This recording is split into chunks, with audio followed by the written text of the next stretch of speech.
నమస్తే, welcome to our voice. నేను journalist నవత. ఖచ్చితంగా దేశంలో ఏం జరుగుతుంది, ఇంటర్నేషనల్గా ఏం జరుగుతుంది అని తెలుసుకోవడానికి నేను సోషల్ మీడియాని చాలా ఫాలో అవుతూ ఉంటాను. ఆ నేపథ్యంలో దేవికక్క తన ఫేస్బుక్లో పెట్టిన ఒక లెటర్ చూసా. నిజంగా ఆ లెటర్ చూసిన తర్వాత ఆ లెటర్ చదువుతున్నప్పుడు కళ్ళలో నీళ్ళు ఆగలేదు. చదువులు ఎందుకు ఇంత భారం అవుతున్నాయి? తల్లిదండ్రులే పిల్లల్ని అర్థం చేసుకోకుండా చదువులతోనే వాళ్ళ బ్రతుకులు బాగుపడతాయని, కనీసం వాళ్ళ మనసులో బాధను కూడా చెప్పుకోలేకుండా పిల్లలు చనిపోయే పరిస్థితి ఎందుకు కల్పిస్తోంది? ఏంటి నరక యాతన అనిపించింది. ఈ లెటర్ నేను వీడియో రూపంలో చేయడానికి మెయిన్ రీజన్, ఈ వీడియో చూసి నలుగురు పేరెంట్స్ అయినా మారతారేమో అని. ఒక విషయం చాలా క్లియర్గా చెప్తానండి. భూమి మీద పుట్టిన ప్రతి ఒక్కడికి ఏదో ఒక టాలెంట్ ఉంటుంది. చదువు మాత్రమే దానికి కొలమానం కాదు. ఈరోజు దేశంలో అనేకం సాధించిన వాళ్ళని చూస్తే అది చాలా క్లియర్ కట్గా అర్థమవుతుంది. అది అమ్మాయి కానివ్వండి, అబ్బాయి కానివ్వండి, వాళ్ళకు నచ్చిన చదువులు చదవనిద్దాం. వాళ్ళకు నచ్చిన విద్యను, అది ఏదైనా కానివ్వండి, ఉపాధి కావచ్చు, ఇంకో రకంగా కానీ నేర్పిద్దాం. ఎండ్ ఆఫ్ ది డే మన పిల్లలు సంతోషంగా ఉండడమే కదా మనకు కావాల్సింది. అంతేగాని బలవంతంగా రుద్ది ఇలా ప్రాణం తీసుకునే పరిస్థితి తీసుకొచ్చుకున్న తర్వాత అల్లారు ముద్దుగా వాళ్ళ కోసం చిన్నప్పటి నుంచి అన్నీ చేసుకుంటూ వచ్చిన మన కళ్ళ ముందే వాళ్ళకు తలకొరివి పెట్టాల్సి వచ్చిందో, మన కళ్ళ ముందే వాళ్ళను భూమిలో పెట్టాల్సి వస్తే ఆ బాధ, ఆ భావన నిజంగా వర్ణాతీతం. ఒక్కసారి ఆ లెటర్ మీ అందరి కోసం చదువుతా. ప్రతి పేరెంట్స్ని ఓ చిన్న రిక్వెస్ట్, ప్లీజ్ పిల్లలతో కూర్చొని మాట్లాడండి. 10th అయిపోగానే వాళ్ళు ఇంటర్లో ఏం చేయాలనుకుంటున్నారు, ఇంటర్ అయిపోగానే వాళ్ళు నెక్స్ట్ కెరియర్ని ఎలా మలుచుకోవాలనుకుంటున్నారు, కెరియర్లో అడుగుపెట్టి అంటే పై చదువులు చదివిన తర్వాత వాళ్ళు కెరియర్ కోసం ఎటువైపు అడుగులు వేద్దాం అనుకుంటున్నారు అనేది. ప్రతి దాంట్లో ఎవరైతే ఒక పనిని శ్రద్ధతో చేస్తారో, మనస్ఫూర్తిగా ఇష్టంతో చేస్తారో ఆ పనిలో ఖచ్చితంగా సక్సెస్ అవుతారండి. నేను దానికి ఉదాహరణ కూడా చెప్తా. ముందు ఈ లెటర్ చదువుదాం. మమ్మీ, చెల్లిని బాగా చదివించండి, మంచి కాలేజ్లో మంచి గ్రూప్ తీసుకోమను. నాలాగా అర్థం కాని చదువద్దు, దాన్ని మంచిగా చదివించి మీరు మంచిగా ఉండండి. కాలేజీలో జాయిన్ చేసే ముందు ఎవరినైనా కొంచెం అడిగి జాయిన్ చేయండి. చెల్లా, నువ్వు కూడా మంచిగా చదువుకోవే. ఆ చదువు నాకు అర్థమవుతలే, మీకు చెప్తే మీరు అర్థం చేసుకుంటలే. నాకు మొత్తం టెన్షన్ అవుతుంది, మైండ్ ఊతుంది. మీరు చెప్పిన చదువు నాతో అయితలే. నేను చదువుదాం అనుకున్నా చదువుకు మీరు ఒప్పుకుంటలే. చివరికి నాకు చావే దిక్కయింది. ఏం అర్థం కాక మధ్యలో నలిగిపోతున్నా. ఏ సంవత్సరం అంటే ఏదో మీరు ఫీజు కట్టారని కింద మీద పడి చదివిన, ఇక నాతోని కాదు, నేను వెళ్ళిపోతున్నా. నాకు ఇంత తక్కువ మార్కులు రావడం మీరు కూడా తట్టుకోలేరు, అందుకే చచ్చిపోతున్నా. అందరూ జాగ్రత్త, మంచిగా ఉండండి. ఈ ఒక్క సంవత్సరం కూడా మీకోసమే చదివిన, అయినా నాతోనే అయితలే. అది ఎంత కష్టపడ్డా రావడం లేదు. అందరూ జాగ్రత్త, నాతోటి అయితలే. బిడ్డ ఏం చదువుకోవాలి అనుకుంటోంది, తన భవిష్యత్తుని ఎలా నిర్ణయించుకోవాలి అనుకుంటోంది అనేది కనీసం అవకాశం ఇవ్వకపోతే ఆ బిడ్డల పరిస్థితి ఇలానే ఉంటుందేమో.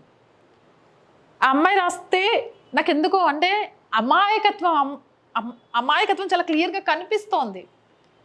ఫీజు కట్టిండ్రు కదా, అమ్మాయి మాటల కోసమైనా కష్టపడదాం అనుకుంటే అయితలేదు. ఈడ నచ్చంది ఈడికి ఎక్కదు ఏది, ఈడ నచ్చితేనే ఏదైనా ఈడికి ఎక్కుద్ది. అది పేరెంట్స్కి ఎందుకు అర్థం కావట్లేదు. నేను ఒక ఉదాహరణ చెప్తాను. ఇది నా లైఫ్కి సంబంధించిందే. ఇప్పుడు టైం వచ్చింది కాబట్టి షేర్ చేసుకుంటున్నాను. నేను జర్నలిజం అనే ఫీల్డ్లోకి వచ్చి ఇది 9వ సంవత్సరం. నేను 7 సంవత్సరాలు శాటిలైట్ ఛానల్స్లో న్యూస్ ప్రజెంటర్గా వర్క్ చేశాను. స్ట్రింగ్ ఆపరేషన్ల కోసం జర్నలిస్ట్గా పనిచేశాను. రిపోర్టర్గా అన్ని డిస్ట్రిక్ట్స్లోకి వెళ్ళి అంటే అక్కడ ప్రజా సమస్యల మీద పనిచేశాను. ఇలా వివిధ పోస్టులలో జర్నలిజంలో పనిచేసిన తర్వాత కొంత నాకు నేను అనుకున్నది చెప్పాలి, నిజాలను నిర్భయంగానే యూట్యూబ్ ఛానల్ స్టార్ట్ చేశాను. ఫస్ట్ నేను జర్నలిజంలోకి అంటే నాకు అవకాశం వచ్చి నేను జర్నలిజంలోకి వస్తా అన్నప్పుడు నిజంగా చెప్తున్నా, చాలామంది నాతో మాట్లాడలేదు, నన్ను వెలేశారు. ఏ విధంగా అంటే, ఎందుకు నీకు ఇది, మంచిగా ఏదైనా గవర్నమెంట్ జాబ్ చేసుకోవాలి, ఆడపిల్లలకు అదే సుఖం, ఎవరి కోసం నువ్వు ఇవన్నీ, ఆ మేకప్ వేసుకోవడం ఏంది, టీవీల ముందు కూర్చోవడం ఏంది, బయటకు ఎక్కడ పడితే అక్కడ కెమెరామెన్తో వెళ్ళిపోవడం ఏంది, ఆయన బండి మీద పోవడం ఏంది, ఇలా నా అనుకున్న వాళ్ళే నన్ను చాలామంది విమర్శించారు. కానీ నా ఫ్యామిలీ నాకు సపోర్ట్ చేసింది. ఆ విషయంలో ఎప్పుడూ వాళ్ళకి థ్యాంక్ఫుల్గానే ఉంటాను. ఎందుకు చెప్తున్నాను అంటే నిజంగా అప్పుడు ఆ ఒత్తిళ్లకు లేకపోతే ఆ టైంలో స్ట్రెస్కి కొంచెం మనోనిబ్బరం లేకుండా ఉంటే నేను కూడా ఇలాంటి ఒక లెటర్ రాయాల్సి వచ్చిందేమో. కానీ నాకు ఇక్కడ ఇష్టం ఉంది, నన్ను నేను ప్రూవ్ చేసుకోగలనని ఒక నమ్మకం ఉంది. సో అది నాకు ఇక్కడ బాగా క్లియర్గా చెప్పింది కాబట్టి అడుగేశాను. ఈరోజు నిజంగా చెప్తున్నాను, ఎలాంటి ఆఫీస్ లేకుండా ఎలాంటి సపోర్ట్ లేకుండా చూస్తున్న ప్రేక్షకులే నన్ను నిలబెట్టాలి అనే అభిమానంతో 2,50,000 నా ఛానల్ని తీసుకెళ్ళి నా కొంట్లో లేకపోతే నా ఇల్లు ఫీల్ అయినట్టుగా లక్షల మంది ఫీల్ అయ్యారు అంటే ఇంత గొప్ప విజయాన్ని సాధించేదాన్ని కాదు.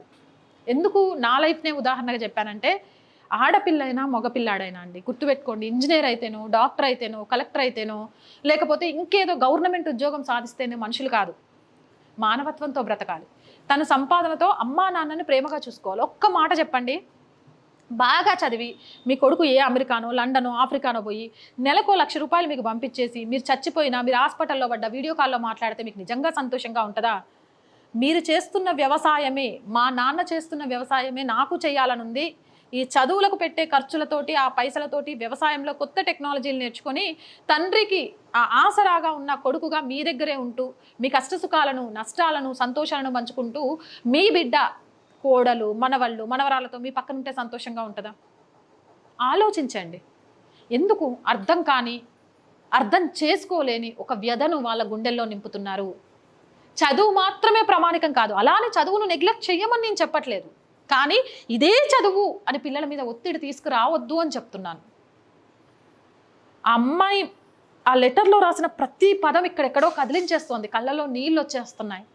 కన్న తల్లికి చెప్పుకోలేక తండ్రికి చెప్పుకోలేక తోబుట్టుకు చెప్పుకోలేక ఆ కాలేజీలో ఫీజు కట్టారు కదా అని వాళ్ళు చెప్పే పాఠాలు బుర్రకెక్కక కూర్చొని చదువుదామంటే అర్థం కాక పాస్ అవ్వకపోతే కట్టిన ఫీజు డబ్బులు ఏమవుతాయో చుట్టాల్లో పరువు పోద్దేమో అమ్మా నాన్నకు మొహం ఎలా చూపించాలో. ఆ అమ్మాయి ఫెయిల్ అయి చచ్చిపోలేదు, మార్కులు తక్కువ వచ్చి చచ్చిపోయింది. అంటే మార్కులు తక్కువ వస్తే కూడా మానసిక వేదన రగిలించుకునే స్థితికి ఈరోజు పిల్లలు వెళ్ళిపోతున్నారు. అంటే మనం వాళ్ళని ప్రేమతో పెంచుతున్నామా మర మనుషులుగా పెంచుతున్నామా అనేది ఒక్కసారి ఆలోచించండి. నిజంగా చాలా చాలా చాలా బాధగా కొందరు పేరెంట్స్లోనైనా ఆలోచన మారాలి. పక్కింటోడి కొడుకు అందులో ఎందులోనో జాబ్ వచ్చింది, ఎదురింటి అమ్మాయికి ఇదేదో జరిగింది, మన ఇంట్లో వాళ్ళకి జరగట్లేదు, వీళ్ళు దరిద్రులు, వీళ్ళు చాతగానోళ్ళు, నీ జాతకం ఎంత మానేయండి. ఎవడి జాతకాన్ని ఎవరు చెప్పగలరు? టీ అమ్మే స్థాయి నుంచి ప్రధానమంత్రి స్థాయికి వెళ్ళగలుగుతారని ఊహించారా? అది ఆయన ఇష్టమైన వైపు అడుగు పెట్టారు కాబట్టి సాధించగలిగారు. అలా చరిత్రలో చాలా మంది ఉన్నారండి, ఒక్కసారి చరిత్రను చూడండి. సో ఎవరిని తక్కువ అంచనా వేయకండి. ఆర్టీసీ బస్ కండక్టర్ ఈరోజు నేషనల్ లెవెల్ రజనీకాంత్ లాగా మారతాడని మీరు ఎక్స్పెక్ట్ చేశారా? ఓ హీరోగా. ఇలా ప్రతి ఫీల్డ్లో కూడా తమ సత్తాను తాము నమ్ముకొని చదువే ప్రామాణికం కాదు అని అడుగుపెట్టిన వాళ్ళు ఎంతోమంది సక్సెస్ అయి చూపించారు. నా బిడ్డ కూడా ఆ సక్సెస్లో ఉంటాడు అని ఎవరైనా నీ కొడుకు ఏం చేస్తున్నాడు అన్నప్పుడు గర్వంగా చెప్పండి. అయ్యో నా కొడుకు ఇంజనీరింగ్ చేయట్లేడు అని చెప్పుకుంటే పరువు పోయిద్దేమో, నా బిడ్డ డాక్టర్ చేయట్లేదు అని చెప్పుకుంటే పరువు పోయిద్దేమో. పరువు అంటే ఏంటండి? ఏంటి? డబ్బా? చదువులా? కాదు. మంచిగా నలుగురికి సాయం చేసుకుంటూ తల్లిదండ్రులను గౌరవించుకుంటూ బ్రతకడం. అలా బ్రతికే ప్రతి కుటుంబం పరువు మర్యాదతో గర్వంగా కాలరెగరేయచ్చు.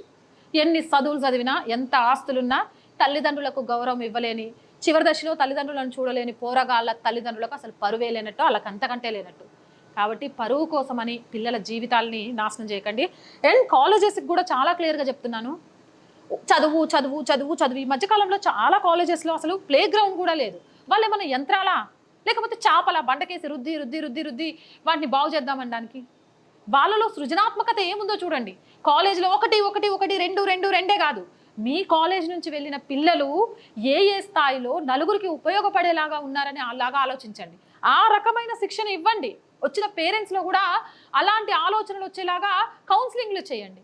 ఇలాంటి లెటర్లు ఇంకోసారి చదివే పరిస్థితి రాకుండా చూడండి. నిజంగా చేతులెత్తి జోడించి నమస్కారం చేసి ప్రతి పేరెంట్ని చెప్తున్నాను, ప్లీజ్ ఎన్నో ఆశలతో జీవితం మీద ఉన్న పిల్లల్ని మీ ఆశల కోసం మీ ఆశయాల కోసం బలి చేయకండి. ఇంతకంటే నాకేం చెప్పాలో తెలియట్లేదు. జై హింద్, జై భారత్.